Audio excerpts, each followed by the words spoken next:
Bismillahirrahmanirrahim. Assalamualaikum warahmatullahi wabarakatuh.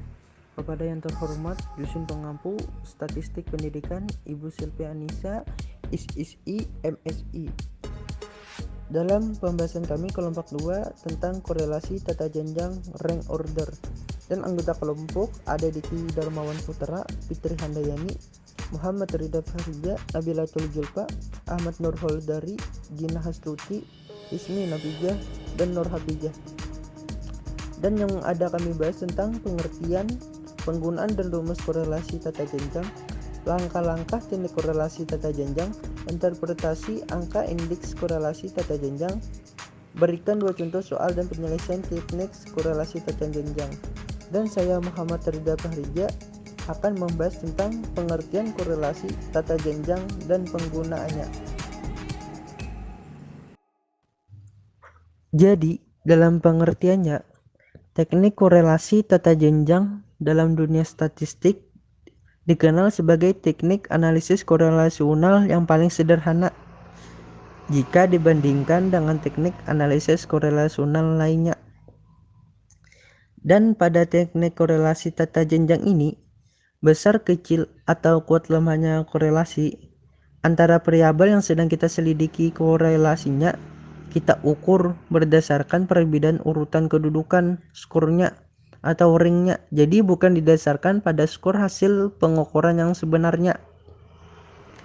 Dengan kata lain, datanya adalah data ordinal atau data berjenjang atau data urutan. Misalnya, siswa yang IQ-nya menempati jenjang rank paling tinggi pasti juga menempati jenjang paling tinggi dalam hal prestasi belajar matematika contohnya. Siswa yang IQ-nya paling rendah, prestasi belajar matematikanya juga menempati jenjang yang paling rendah. Contohnya tuh kita contohkan tentang siswa A, jenjang IQ-nya 5, pasti jenjang studi matematikanya juga 5. Ada siswa tuh D misalnya, jenjang IQ-nya 2, pasti jenjang studi matematikanya juga 2. Begitulah tentang pengertiannya. Yang kedua, penggunaannya. Teknik analisis korelasional tata jenjang ini dapat efektif digunakan apabila subjek yang dijadikan sampel dalam penelitian lebih dari 9 tetapi kurang dari 30. Dengan kata lain, in antara 10 sampai 29. Karena itu, apabila in sama dengan atau lebih dari 30, sebaiknya jangan digunakan teknik korelasi ini. Pada teknik korelasi tata jenjang ini, angka indeks korelasinya dilambangkan dengan huruf rho. Itu lambang seperti huruf P kecil. Seperti halnya RXY, maka angka indeks korelasi rho ini besarnya berkisar antara 0,0 sampai dengan kurang lebih 1,0. Nah, ini rumusnya. Mengenai keterangannya akan dijabarkan lebih lanjut pada slide selanjutnya. Di sini ada 6 langkah. Yang langkah pertama yaitu menyiapkan tabel kerja atau tabel perhitungannya. Langkah yang kedua yaitu menetapkan urutan kedudukan skor yang terdapat pada variabel 1 yaitu R1. Menetapkan urutan dimulai dengan angka yang paling kecil sampai ke besar. Lalu langkah 3 menetapkan urutan kedudukan skor yang terdapat pada variabel 2 yaitu R2. Sama seperti langkah kedua tadi, urutkan mulai dari angka yang terkecil sampai angka besar. Melanjutkan dari langkah-langkah korelasi tata jenjang. Di sini kan yang keempat yaitu menghitung perbedaan urutan. Kedudukan untuk masing-masing pasangan yang dikorelasikan misalnya yaitu D sama dengan R1 kurang R2. Nah, maksud dari D ini adalah diferensiasi itu ring 1 dikurang dengan ring 2 seperti kolom 7 ini. Nah, dapat min 5 ini dari R1 inilah, R1 yaitu 3 dikurang dengan R2 dikurang dengan ring 2 yaitu 8 sama dengan min 5. Misalnya lagi dengan yang ini. Nah, dapat dari 6 ini yaitu adalah ring 1 yaitu 7 dikurang dengan ring 2 yaitu 1. Maka hasil D-nya adalah 6 lah perbedaannya itu. Perbedaan dari skor ring ini yaitu adalah 6. Begitu juga selanjutnya dengan sampai akhir lah. Di sini kan yang akhir adalah min 1, dapat perbedaannya yaitu. Nah, jadi yang didapat sekali lagi yang ring 1 ini dikurang lah. Yang 1 ini dikurang dengan ring 2 yaitu 5 dikurang 6 sama dengan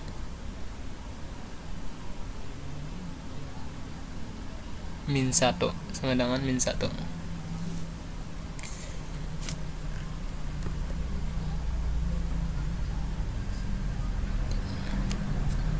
Maaf tadi. Dan hasilnya ini adalah ini 0 lah. Sigma D. Selanjutnya adalah yang kelima yaitu menguadratkan yaitu di pangkat 2 setelah selesai lalu jumlahkan sehingga diperoleh sigma D pangkat 2 sama dengan 312. Nah, dapat D pangkat 2 ini yaitu dari sigma D pangkat 2 sama dengan 312. Nah, dapat D pangkat 2 ini yaitu dari diferensiasi tadi. Nah, jadi di sini adalah min 5 pangkat 2 sama dengan 25. 6 pangkat 2 D-nya lah 6 pangkat 2 sama dengan 36. Min 3 sama dengan pangkat 2 sama dengan 9. 7 pangkat 2 sama dengan 49. Min 5 min 9 maksudnya. Min 9 pangkat 2 yaitu 81. Dan 5 pangkat 2 sama dengan 25. 1 pangkat 1 sama dengan 1. 6 pangkat 2 sama dengan 36. Min 7 pangkat 2 sama dengan 49. Begitu min 1 dan min 1 pangkat 2 sama dengan 1. Nah, setelah didapat di pangkat 2 ini, setelah didapat baru dijumlahkan lah. Dijumlahkan hasilnya adalah 312 nah sigma D-nya. Yang keenam yaitu adalah yaitu menghitung rho. Nah, menghitung korelasi data jenjangnya ini dengan rumusnya. Rho sama dengan 1 dikurang dengan 6 sigma D pangkat 2 per in kali in pangkat 2 kurang 1 atau rho sama dengan 1 dikurang 6 sigma D pangkat 2 per n 3 kurang 1 keterangannya lah. Jadi keterangan ini perlu kita ketahui bahwa berbentuk rho ini maksudnya adalah koefisien korelasi yang dicari. Nah, yang ingin dicari ini koefisiennya. Yang 6 dan 1 ini bilangan konstan lah atau tetap tidak berubah, bilangan konstan. Asalnya konstan. Sedangkan yang n ini adalah jumlah kelompok. N ini jumlah kelompoknya. Berapa banyak misalnya kelompoknya itu. Yang D ini diferensiasi lah perbedaan skor antara dua kelompok pasangan. Nah, yang tadi ring 1 dikurang dengan ring 2. Cara memberikan interpretasi terhadap angka indeks korelasi tata jenjang. Untuk memberikan interpretasi terhadap angka indeks korelasi tata jenjang, terlebih dahulu kita rumuskan hipotesis alternatif dan hipotesis nolnya. Hipotesis alternatif, ada korelasi positif yang signifikan antara variabel 1 dan variabel 2. Hipotesis 0, tidak ada korelasi positif yang signifikan antara variabel 1 dan variabel 2. Setelah diperoleh angka indeks korelasi tata jenjangnya, yaitu rho, lalu kita berikan interpretasi dengan menggunakan tabel nilai rho dengan df sama dengan n, baik pada taraf signifikansi 5% maupun pada taraf signifikansi 1%. Jika rho yang kita peroleh dalam perhitungan atau rho 0 sama dengan atau lebih besar daripada harga rho yang tercantum dalam tabel atau rho tabel, maka hipotesis 0 ditolak.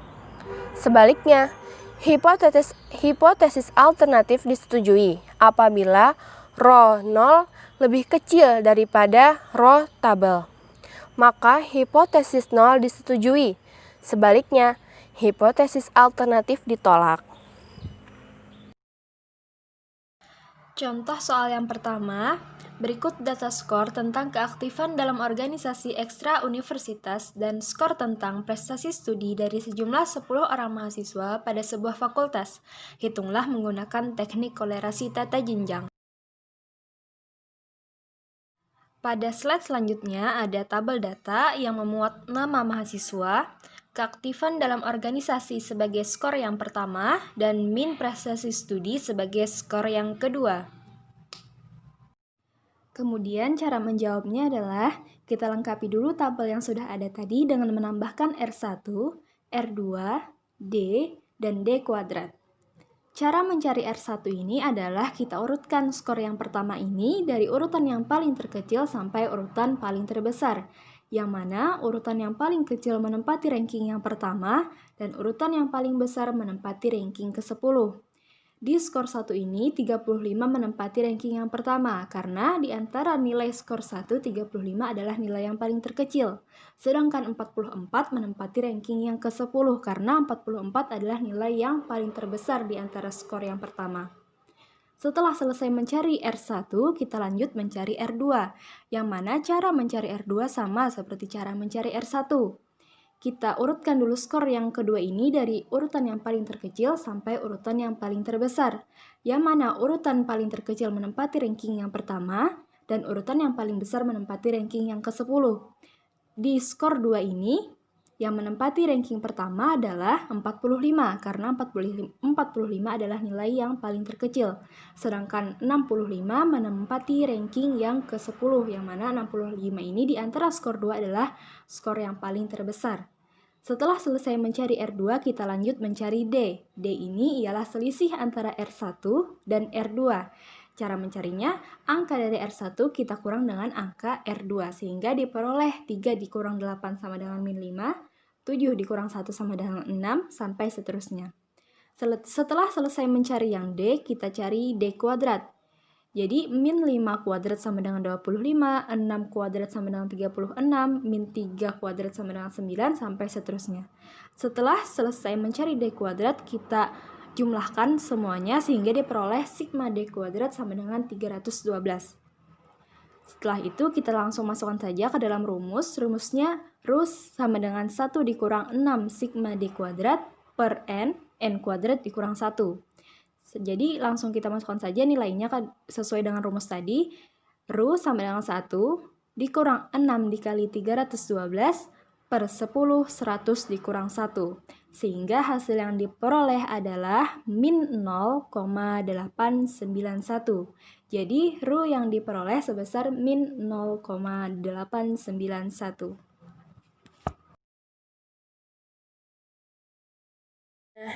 Dari contoh nomor 1, dapat kita interpretasikan terhadap Rho sebesar 0,891 itu kita berdasarkan interpretasi dengan berkonsultasi pada tabel nilai Rho. DF sama dengan N sama dengan 10. Dengan DF sebesar 10 diperoleh Rho tabel pada taraf signifikansi 5% sebesar 0,648. Sedangkan pada taraf signifikansi 1%, Rho diperoleh sebesar 0,794. Dengan demikian, Rho yang kita peroleh dalam perhitungan yaitu sebesar 0,891 adalah jauh lebih besar daripada Rho tabel. Karena itu, hipotesis 0 ditolak. Jadi, memang secara signifikan, keaktifan dalam organisasi ekstrauniversiter berkorelasi negatif dengan prestasi studi para mahasiswa tersebut di fakultas. Contoh soal yang kedua, berikut data skor tentang keaktifan 10 orang mahasiswa berkunjung ke perpustakaan universitas dan skor yang menunjukkan min hasil belajar mereka di fakultas. Hitunglah menggunakan teknik korelasi tata jenjang. Pada tabel di sini kita lihat bahwa baik pada variabel 1 maupun variabel 2 masing-masing terdapat dua buah skor yang kembar. Untuk variabel 1 skor yang kembar adalah 30, sedangkan untuk variabel 2 skor yang kembar adalah 60. Karena ada skor yang kembar, sudah tentu urutan kedudukannya pun akan kembar pula. Dalam keadaan demikian, maka untuk memperoleh angka indeks korelasi tata jenjang di sini, proses perhitungannya adalah seperti dapat diperiksa pada tabel berikutnya. Dua buah skor 30 pada variabel 1 mestinya menepati urutan kedudukan ke-6 dan 7. Tetapi karena kembar, maka kedua urutan kedudukan itu kita jumlahkan. 6 ditambah 7 sama dengan 13. Lalu kita bagi 2 sama dengan 6,5. Demikian juga skor 60 dan 60 pada variabel 2 mestinya menepati urutan kedudukan ke-4 dan 5. Karena kembar, maka urutan kedudukannya sama dengan 4 ditambah 5 dibagi 2 sama dengan 4,5. Dari perhitungan pada tabel di sini telah kita peroleh sigma D kuadrat sama dengan 13,00 sedangkan N sama dengan 10. Dengan demikian dapat kita cari angka indeks korelasi Rho yaitu sama dengan 1 dikurang 6 sigma D kuadrat per N buka kurung N kuadrat dikurang 1 tutup kurung sama dengan 1 dikurang 6 dikali 13,00 per 10 buka kurung 100 kurang 1 tutup kurung sama dengan 1 dikurang 78 per 990 sama dengan 1 dikurang 0,079 sama dengan 0,921. Nah, dari contoh nomor 2 dapat kita interpretasikan. Jadi kita rumuskan terlebih dahulu HA dan HO-nya. HA itu melambangkan ada korelasi positif yang signifikan antara keaktifan para mahasiswa yang berkunjung ke perpustakaan universitas dan prestasi studi mereka di fakultas. Kalau HO itu melambangkan tidak ada korelasi positif yang signifikan antara keaktifan para mahasiswa yang berkunjung ke perpustakaan universitas dan prestasi studi mereka di fakultas. DF sama dengan N sama dengan 10 seperti pada rumus Rho. Nah, dengan DF sebesar 10 maka diperoleh Rho tabel pada taraf signifikan 5% sebesar 0,648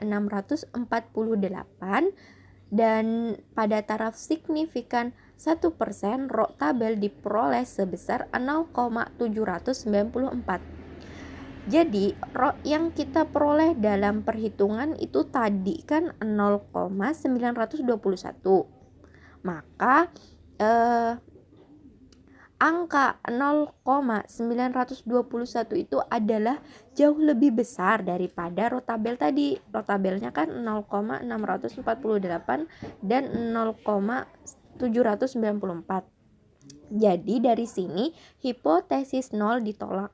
Berarti ada korelasi positif yang signifikan antara variabel 1 dengan variabel 2. Jadi dapat disimpulkan, tinggi rendahnya prestasi studi para mahasiswa di fakultas erat sekali hubungannya dengan keaktifan mereka dalam mengunjungi atau memanfaatkan fasilitas perpustakaan universitas. Dalam arti, pemanfaatan fasilitas perpustakaan universitas berpengaruh positif terhadap prestasi studi para mahasiswa di fakultas.